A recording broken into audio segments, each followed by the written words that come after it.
Good morning student, मैं नजदीक public inter college से एक बार फिर आपके सामने लेक्चर 7 लेके आया हूँ। आपको इससे पहले मैंने 6 लेक्चर करा दिए हैं जो सीरियल से हैं 1 2 3 4, उसी हिसाब से सभी बच्चे पढ़ते रहे। अब आपने इससे पहले कोणों के बारे में पढ़ा, त्रिभुज के बारे में पढ़ा, रेखाओं के बारे में पढ़ा। अब पढ़ेंगे हम परिधि के बारे में, सरकमफ्रेंस के बारे में। ठीक है, तो क्या होती है सरकमफ्रेंस? हिंदी में बोले तो परिधि, इंग्लिश में बोले सरकमफ्रेंस। जो इंग्लिश मीडियम के स्टूडेंट हैं वो परिधि को सरकमफ्रेंस बोलते हैं, क्योंकि वो इंग्लिश मीडियम में हिंदी में नहीं बताया जाता और हमारे यहाँ पे दोनों में उसकी एक्सप्लेन किया जाता है। ठीक है स्टूडेंट, तो अब देखते हैं हम परिधि क्या होती है। तो इसका उत्तर है वृत्त की सीमा को, वृत्त की सीमा को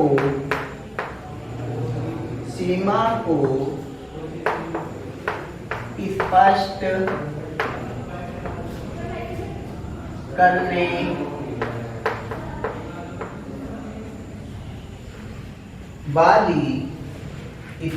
करने वाली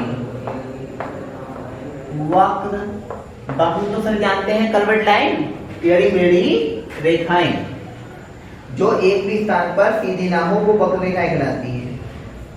वक्र रेखा वृत्त की परिधि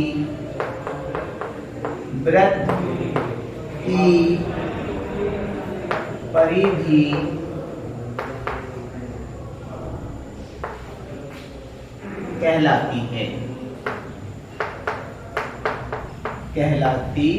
एक बार देखिए सभी बच्चे, वृत्त की सीमा को स्पष्ट करने वाली वक्र रेखा वृत्त की परिधि कहलाती है। जो वृत्त की सीमा को स्पष्ट करेगी, कैसी रेखा? वक्र रेखा, वो वृत्त की परिधि कहलाएगी। क्या कहलाएगी? वृत्त की परिधि। परिधि का प्रत्येक बिंदु वृत्त के केंद्र से समान दूरी पर होता है। सही बच्चे जानते हैं, वृत्त की परिधि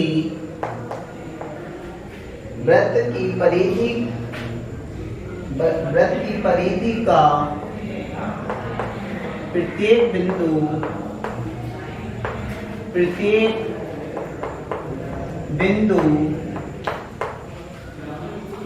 वृत्त के केंद्र से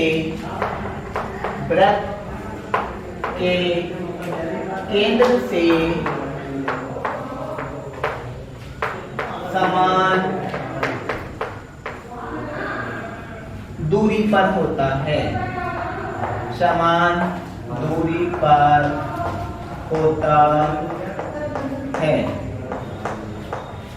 देखिए एक बार और देखिए सभी बच्चे, वृत्त की सीमा को स्पष्ट करने वाली वक्र रेखा वृत्त की परिधि कहलाती है। वृत्त की परिधि का प्रत्येक बिंदु वृत्त के केंद्र से समान दूरी पर होता है। जैसे मैं एक आपको सामने डायग्राम बनाकर दिखा रहा हूं। देखिए यहाँ पे मैंने बच्चों क्या बनाया, ये सर्कल, इसका नाम रख देते हैं, ये बच्चों क्या कहलाएगा? व्यास। ये क्या कहलाएगी बच्चों? त्रिज्या। और ये क्या कहलाएगी बच्चों? परिधि। क्या कहलाएगी? परिधि। कैसे भी घूम जाते हैं, परिधि, ये भी आपकी परिधि, तो यहाँ भी चलते हैं परिधि। सब क्या है ये बच्चों? परिधि है, परिधि। तो आपने सरकमफ्रेंस के बारे में पढ़ा, परिधि के बारे में पढ़ा, क्लियर हो चुका है? कोई दिक्कत तो नहीं किसी को? बेटा देखो ये है वृत्त का केंद्र, अब वक्र रेखा ये है आपकी, उसने बोला है वृत्त की परिधि का प्रत्येक बिंदु, वृत्त की परिधि का, ये परिधि है, ये प्रत्येक बिंदु, ये बेटा ये बिंदु कितने हो सकते हैं? इतने बिंदु अनकाउंटेबल, असंख्य हो सकते हैं, क्योंकि इसमें बिंदु नहीं गिने जा सकते, असंख्य हो सकते हैं। बोला वृत्त के केंद्र से समान दूरी पर होता है, यहाँ से इस बिंदु की दूरी, यहाँ से इस बिंदु की दूरी क्या होती है बच्चों? बराबर होती है। ठीक है, तो देखो आपका ये क्या कहलाएगा? वृत्त कहलाएगा, और ये इसकी क्या कहलाएगी? सर्कमफ्रेंस, परिधि कहलाएगी। क्लियर है? अब इसके बाद आता है आपका त्रिज्या। क्या आता है बच्चों? त्रिज्या। ये डायग्राम बना लेना बच्चों ठीक सामने। अब पढ़ते हैं हम त्रिज्या के बारे में, परिधि के बारे में पढ़ा है, अब पढ़ते हैं हम त्रिज्या के बारे में। देखिए क्या होता है त्रिज्या। त्रिज्या इंग्लिश में बोले तो रेडियस, RADIUS।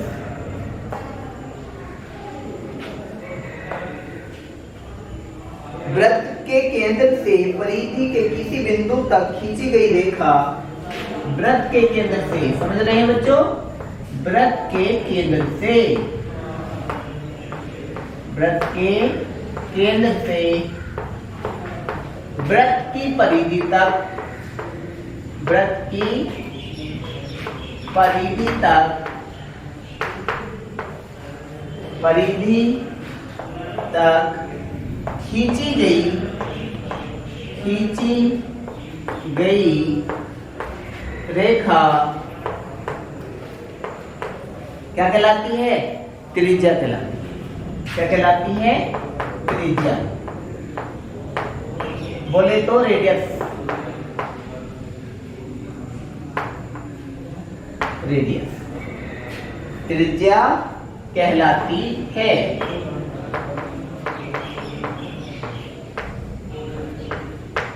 देखिए एक बार और देखिए सभी बच्चे ध्यान से। रेडियस, वृत्त के केंद्र से वृत्त की परिधि तक खींची गई रेखा त्रिज्या कहलाती है, रेडियस कहलाती है। बोला उसने बच्चों, ये है आपका वृत्त, और ये है आपका केंद्र, और ये आपके क्या है बच्चों? सब बच्चे ध्यान देख रहे हैं, ध्यान से देख रहे हैं नहीं? क्या है बच्चों? ये क्या है सब? सर्कमफ्रेंस ही तो है, परिधि है बच्चों। ये क्या है बच्चों? परिधि है। उसने बोला वृत्त के केंद्र से, ठीक है, वृत्त का केंद्र ये रहा आपका, वृत्त की परिधि तक, देखो वृत्त की परिधि तक खींची गई रेखा त्रिज्या कहलाती है। तो बच्चों में कहीं पर भी इसे परिधि तक बढ़ाऊं, परिधि तक बढ़ाऊं, केंद्र से परिधि तक बढ़ाएंगे तो ये आपकी क्या कहलाएगी बच्चों? त्रिज्या। क्या कहलाएगी बच्चों? त्रिज्या। ये आपकी इस तरह से भी हो सकती है, इस तरह से भी हो सकती है, इस तरह से भी हो सकती है। क्या है ये? त्रिज्या। जैसे आपने साइकिल देखी होगी, साइकिल में स्पोक होते हैं, तो केंद्र से वे कहां तक जाते हैं? टायर की परिधि तक जाते हैं, नहीं रिम की परिधि तक। तो वो बेटा स्पोक जो है आपका साइकिल का, वो ही क्या है? त्रिज्या है, रेडियस है। क्लियर है? बार बार थोड़ी ना होते हैं, यहाँ सर्किल से रिम तक जाते हैं, तो वो क्या है बच्चों? त्रिज्या है। अब पढ़ते हैं बच्चों हम, वो त्रिज्या का दूसरा नाम सही बच्चे जानते हैं, त्रिज्या को अर्धव्यास भी कहा जाता है। त्रिज्या का दूसरा नाम क्या है? अर्धव्यास। अर्धव्यास ये दूसरा नाम है इसका। क्या है? अर्धव्यास। बोले जैसे बच्चों के नाम होते हैं, स्कूल में दूसरा नाम लिखवा देते हैं, स्कूल में दूसरा नाम ऐड होता है, और घर को से और कुछ नाम से बुलाते हैं, ऐसे बच्चों इनका नाम है। जैसे ये समझ लीजिए, ये स्कूल का नाम हो गया और ये इसका घर का नाम हो गया, है तो एक ही बच्चा, नाम अलग अलग है मगर स्टूडेंट तो एक ही है। तो जैसे ये अर्धव्यास है, ये त्रिज्या है, नाम एक ही छात्र का है मगर नाम अलग अलग है, तो इससे कोई प्रॉब्लम नहीं होनी चाहिए बच्चों। अब आता है बच्चों आपका व्यास। क्या होता है व्यास? इंग्लिश में बोले तो डायमीटर, DIAMETER, DIAMETER, डायमीटर, व्यास। क्या होता है व्यास? वृत्त के केंद्र से होकर, वृत्त के केंद्र से होकर, केंद्र से होकर दोनों ओर, दोनों ओर परिधि को छूने वाली सरल रेखा को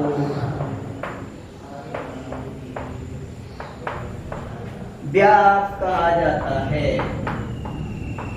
व्यास कहा जाता है, कहा जाता है।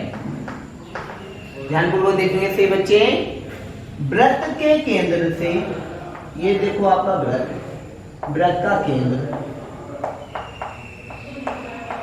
वृत्त के केंद्र से, ये केंद्र है, से होकर दोनों ओर परिधि को छूने वाली, परिधि को, ये है परिधि, ये है परिधि को छूने वाली सरल रेखा को व्यास कहा जाता है। देखिए यहाँ पे डायग्राम में ये है केंद्र, उसने बोला वृत्त के केंद्र से परिधि के दोनों ओर, ये देख लीजिएगा, दोनों ओर मैंने ड्रॉ कर दी है। देखिए यहाँ पे, तो ये बच्चों क्या कहलाएगा? व्यास कहलाएगा। क्या कहलाएगा?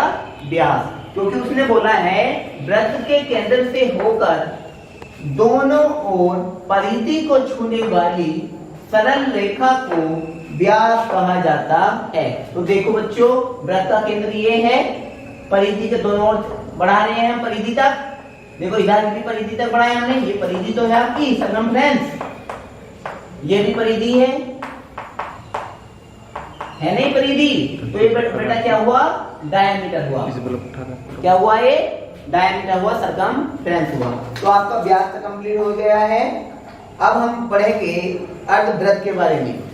किसके बारे में? अर्धवृत्त के बारे में। इसको पहले रेज कर देता हूं मैं।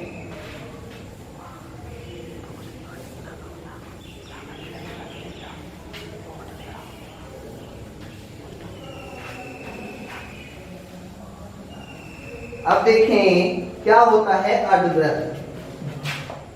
अर्धवृत्त, अर्धवृत्त क्या होता है? देखें, सेमी सर्किल, सेमी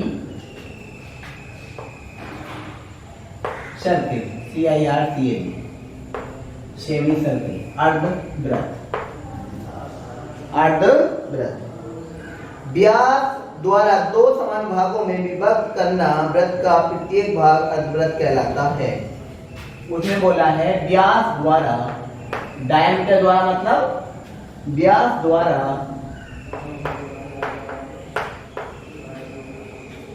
दो वृत्त को, व्यास द्वारा वृत्त को,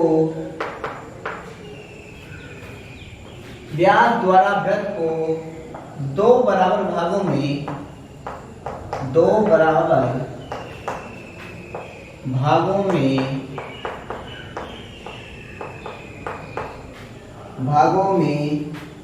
बांटना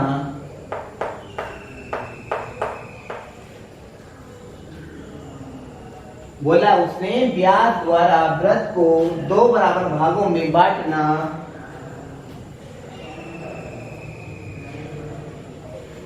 इतना क्लियर है? व्यास द्वारा वृत्त को दो बराबर भागों में बांटना और वृत्त का प्रत्येक भाग प्रत्येक भाग में बच्चों दो बराबर भाग तो हुए हैं, तो एक एक भाग, प्रत्येक भाग क्या कहलाएगा? अर्धवृत्त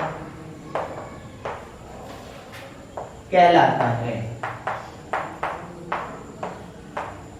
अर्धवृत्त कहलाता है। तो बोला व्यास द्वारा वृत्त को दो बराबर भागों में बांटना और वृत्त का प्रत्येक भाग, प्रत्येक का दो भाग हुए हैं तो उसका प्रत्येक भाग अर्धवृत्त कहलाता है।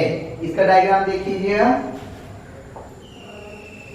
ये है आपका वृत्त, ये आपका व्यास, वो केंद्र बिंदु, इसका व्यास ये है। तो बेटा इसका प्रत्येक भाग एक भाग, दो भाग तो हुए, तो ये पहला भाग भी और दूसरा भाग भी क्या कहलाएगा? आपका अर्धवृत्त कहलाएगा। क्या कहलाएगा? अर्धवृत्त। क्लियर है? अब नेक्स्ट लेक्चर में आपके सामने वृत्तपात और चाप, द्वित्रिज्या, जीवा और वृत्तखंड के बारे में पढ़ेंगे। सही बच्चे ध्यानपूर्वक, सभी बच्चे ध्यानपूर्वक देखते रहें और इसको करते रहें, साफ साफ ढंग से करना है सही बच्चों को। Okay student.